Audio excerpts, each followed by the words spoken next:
ایک دن حضرت صلی اللہ علیہ وسلم لوگوں میں تشریف فرما تھے کہ آپ کے پاس ایک شخص آیا اور پوچھنے لگا کہ ایمان کسے کہتے ہیں۔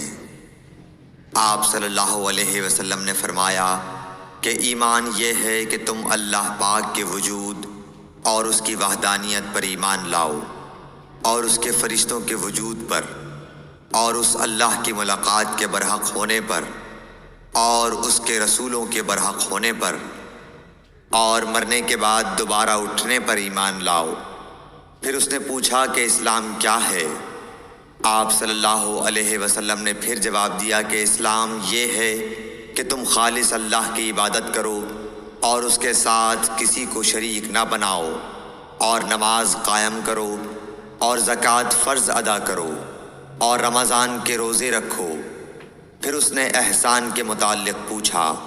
آپ صلی اللہ علیہ وسلم نے فرمایا، احسان یہ ہے کہ تم اللہ کی عبادت اس طرح کرو گویا تم اسے دیکھ رہے ہو۔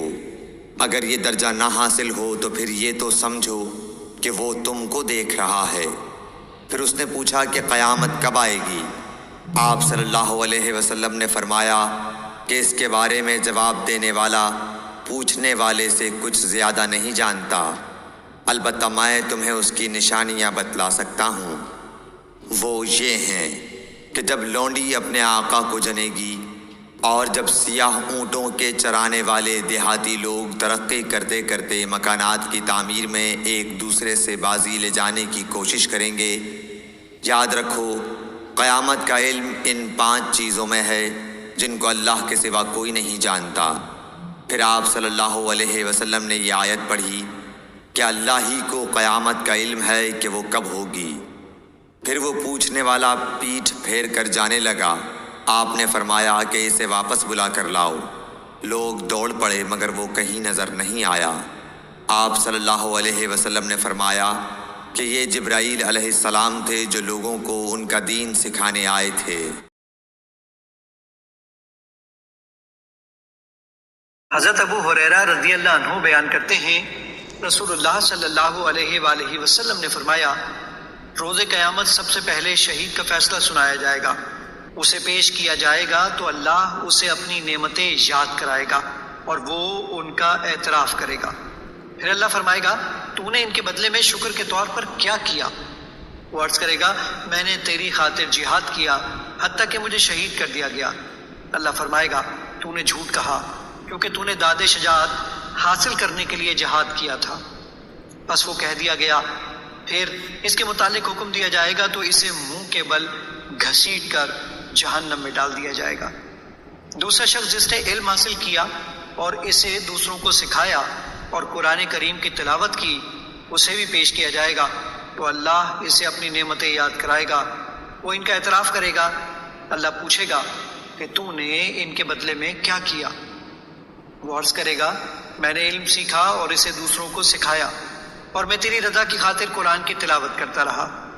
اللہ فرمائے گا، تو نے جھوٹ کہا، البتہ تو نے علم اس لیے حاصل کیا تھا کہ تمہیں عالم کہا جائے، اور قرآن پڑھا تاکہ تمہیں قاری کہا جائے۔ وہ کہہ دیا گیا۔ پھر اس کے متعلق حکم دیا جائے گا تو اسے منہ کے بل گھسیٹ کر جہنم میں ڈال دیا جائے گا۔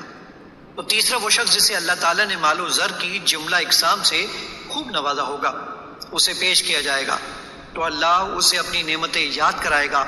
وہ انہیں پہچان لے گا تو اللہ پوچھے گا، تو نے ان کے بدلے میں کیا کیا؟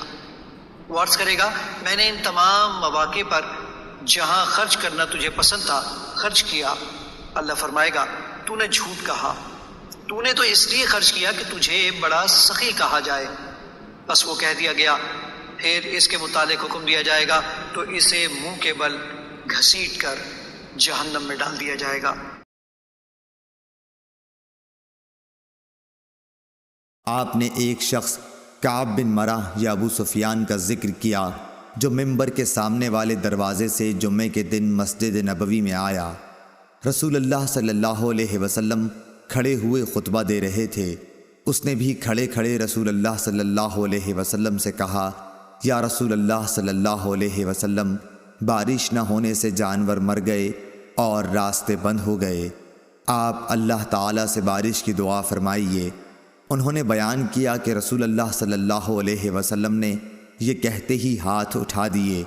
آپ صلی اللہ علیہ وسلم نے دعا کی کہ اے اللہ ہمیں سیراب کر، اے اللہ ہمیں سیراب کر، اے اللہ ہمیں سیراب کر۔ انس رضی اللہ عنہ نے کہا بخدا کہیں دور دور تک آسمان پر بادل کا کوئی ٹکڑا نظر نہیں آتا تھا اور نہ کوئی اور چیز ہوا وغیرہ جس سے معلوم ہو کہ بارش آئے گی، اور ہمارے اور صلح پہاڑ کے درمیان کوئی مکان بھی نہ تھا کہ ہم بادل ہونے کے باوجود نہ دیکھ سکتے ہوں۔ پہاڑ کے پیچھے سے ڈھال کے برابر بادل نمودار ہوا اور بیچ آسمان تک پہنچ کر چاروں طرف پھیل گیا اور بارش شروع ہو گئی۔ خدا کی قسم ہم نے سورج ایک ہفتے تک نہیں دیکھا۔ پھر ایک شخص دوسرے جمعے کو اسی دروازے سے آیا۔ رسول اللہ صلی اللہ علیہ وسلم کھڑے ہوئے خطبہ دے رہے تھے۔ اس شخص نے پھر آپ کو کھڑے کھڑے ہی مخاطب کیا کہ یا رسول اللہ صلی اللہ علیہ وسلم، بارش کی کثرت سے مال و منال پر تباہی آ گئی اور راستے بند ہو گئے۔ اللہ تعالیٰ سے دعا کیجیے کہ بارش روک دے۔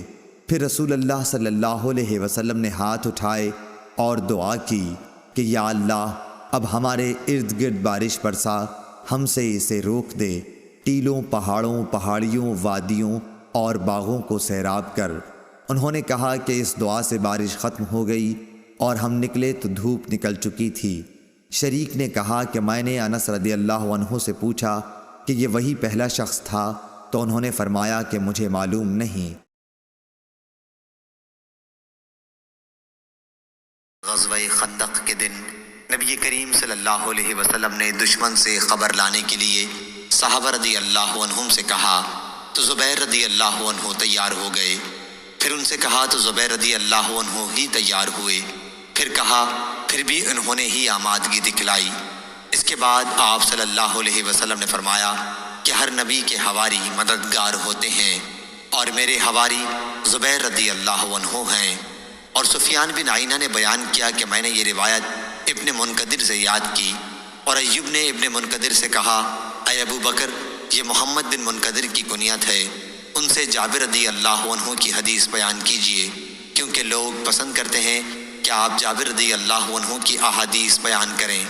تو انہوں نے اسی مجلس میں کہا کہ میں نے جابر رضی اللہ عنہ سے سنا، اور 4 احادیث میں پے در پے یہ کہا کہ میں نے جابر رضی اللہ عنہ سے سنا۔ علی بن عبداللہ مدینی نے کہا کہ میں نے سفیان بن عینہ سے کہا کہ سفیان سوری تو غزوہ قریظہ کہتے ہیں بجائے غزوہ خندق کے۔ انہوں نے کہا کہ میں نے اتنے ہی یقین کے ساتھ یاد کیا ہے جیسا کہ تم اس وقت بیٹھے ہو کہ انہوں نے غزوہ خندق کہا۔ سفیان نے کہا کہ یہ دونوں ایک ہی غزوہ ہیں، کیونکہ غزوہ خندق کے فوراً بعد اسی دن غزوہ قریظہ پیش آیا، اور وہ مسکرائے۔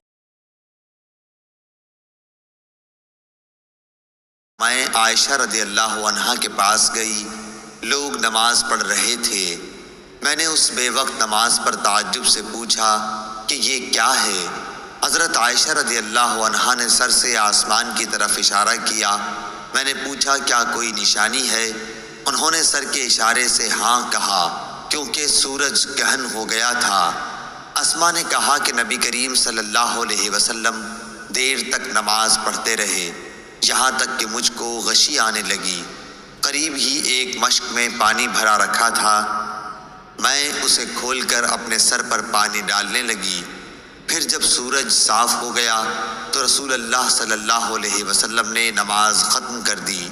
اس کے بعد آپ صلی اللہ علیہ وسلم نے خطبہ دیا۔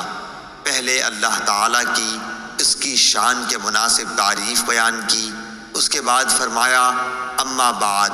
اتنا فرمانا تھا کہ کچھ انصاری عورتیں شور کرنے لگیں، اس لیے میں ان کی طرف پڑھی کہ انہیں چپ کراؤں تاکہ رسول اللہ صلی اللہ علیہ وسلم کی بات اچھی طرح سن سکوں، مگر میں آپ کا کلام نہ سن سکی۔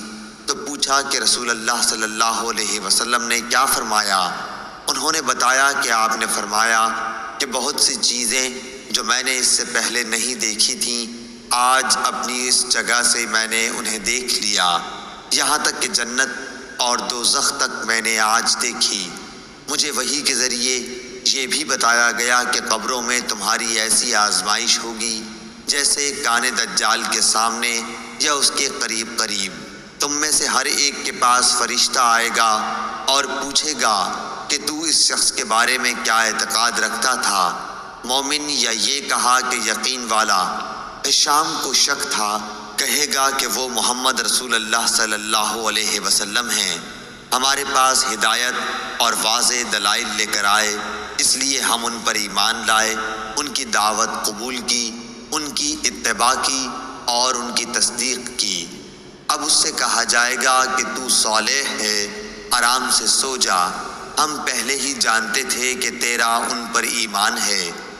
شام نے شک کے اظہار کے ساتھ کہا کہ رہا منافق یا شک کرنے والا، تو جب اس سے پوچھا جائے گا کہ تو اس شخص کے بارے میں کیا کہتا ہے، تو وہ جواب دے گا مجھے نہیں معلوم، میں نے لوگوں کو ایک بات کہتے سنا، اسی کے مطابق میں نے بھی کہا۔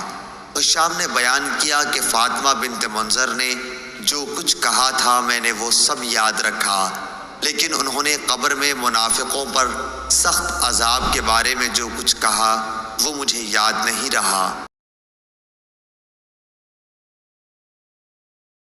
رسول اللہ صلی اللہ علیہ وسلم کے زمانے میں 1 سال قحط پڑا۔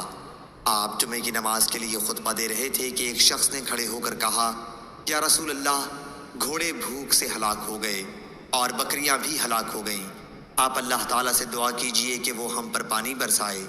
حضرت صلی اللہ علیہ وسلم نے اپنے ہاتھ اٹھائے اور دعا کی۔ حضرت انس رضی اللہ عنہ نے بیان کیا کہ اس وقت آسمان شیشے کی طرح بالکل صاف تھا، اتنے میں ہوا چلی، اس نے ابر کو اٹھایا، پھر اس ابر کے بہت سے ٹکڑے جمع ہو گئے اور آسمان نے گویا اپنے دہانے کھول دیے۔ جب ہم مسجد سے نکلے تو گھر پہنچتے پہنچتے پانی میں ڈوب چکے تھے۔ بارش یوں ہی دوسرے جمعے تک برابر ہوتی رہی۔ دوسرے جمعے کو وہی صاحب یا کوئی دوسرے پھر کھڑے ہوئے اور عرض کیا، اے اللہ کے رسول، مکانات گر گئے، دعا فرمائیے کہ اللہ تعالیٰ بارش روک دے۔ حضرت صلی اللہ علیہ وسلم مسکرائے اور فرمایا، اے اللہ، اب ہمارے چاروں طرف بارش برسا، جہاں اس کی ضرورت ہو، ہم پر نہ برسا۔ حضرت انس رضی اللہ عنہ کہتے ہیں کہ میں نے جو نظر اٹھائی تو دیکھا کہ اسی وقت ابر پھٹ کر مدینے کے ارد گرد سرپیچ کی طرح ہو گیا تھا۔ نبی کریم صلی اللہ علیہ وسلم رمضان کے اس عشرے میں اعتکاف کیا کرتے جو مہینے کے بیچ میں پڑتا ہے۔ 20 راتوں کے گزر جانے کے بعد جب 21ویں تاریخ کی رات آتی تو شام کو آپ صلی اللہ علیہ وسلم گھر واپس آ جاتے۔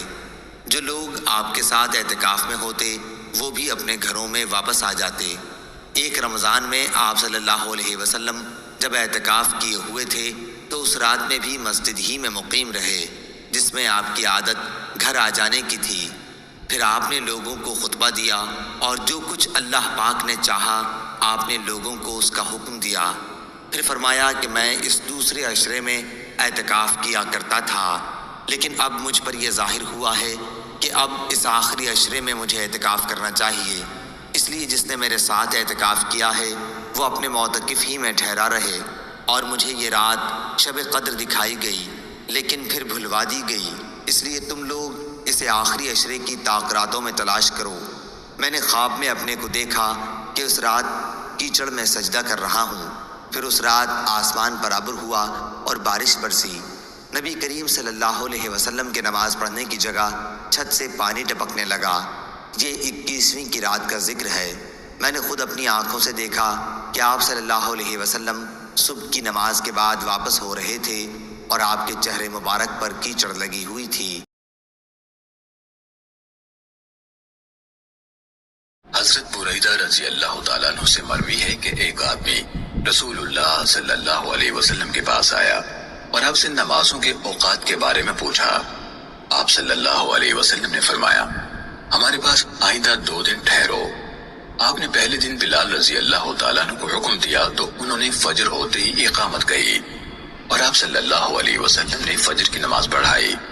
پھر جو ہی سورج ڈھلا تو آپ نے انہیں اقامت کا حکم دیا اور ظہر کی نماز پڑھی۔ پھر جب سورج کو سفید دیکھا یعنی تپش دوپہر سے کم ہوئی تو اقامت کا حکم دیا اور عصر کی نماز پڑھی۔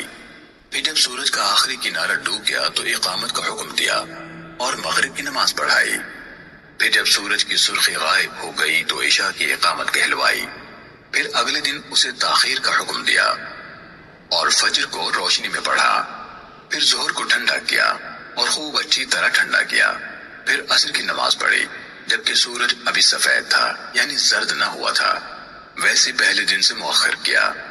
پھر شفق یعنی سرخی غائب ہونے سے پہلے مغرب کی نماز پڑھی۔ پھر آپ نے ان یعنی حضرت بلال رضی اللہ تعالیٰ عنہ کو حکم دیا تو انہوں نے عشاء کی اقامت کہی جبکہ تہائی رات گزر چکی تھی، اور آپ صلی اللہ علیہ وسلم نے عشاء کی نماز پڑھی۔ پھر فرمایا، کہاں ہے وہ شخص جس نے نمازوں کے اوقات کے بارے میں پوچھا تھا؟ اسے لایا گیا تو آپ صلی اللہ علیہ وسلم نے فرمایا، تمہاری نمازوں کے اوقات ان 2 دنوں کی نمازوں کے درمیان میں ہیں جو تم نے دیکھے۔